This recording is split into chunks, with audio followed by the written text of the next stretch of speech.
üçünde oyun ötkürgün Blaze'de çekti. И что такое? Простите, если я кого-то разбудил. Вот это момент!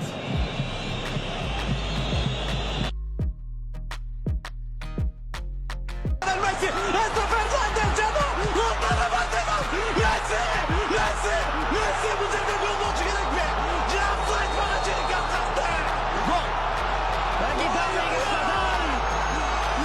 Leandro Paredes. Topta özünün kanamağına gözümüldek Montiel. Montiel hazır. Hava arkalığı girgizip verişti. Dareksiz bir cevap. Lautaro Martinez'in direğine düştü. Lionel Messi. Enzo Fernandez canı. Lautaro Martinez. Messi bu sefer gol olacak gerek mi? Cevap Zayt bana çelik attı.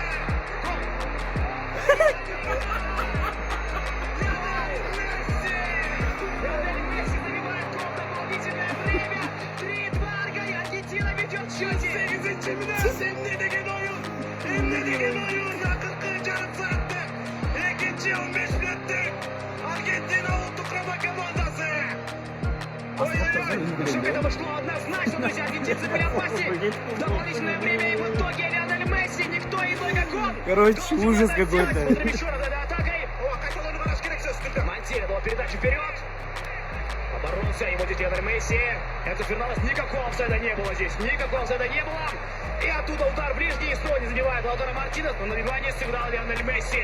Lautaro Martinez'ten orun almasını özü sunuşturandığı açından davul çalındı. Ümitli'den geri dönüp bir güçlüğünü alıp verdi. Ondan keyin Lionel Messi gerekli uçurda, gerekli üzerinde faydalı olup bilir. Neyse efsanların üçe yıkıldı. И Жюль Кюнде там пытался спасти, но уже мяч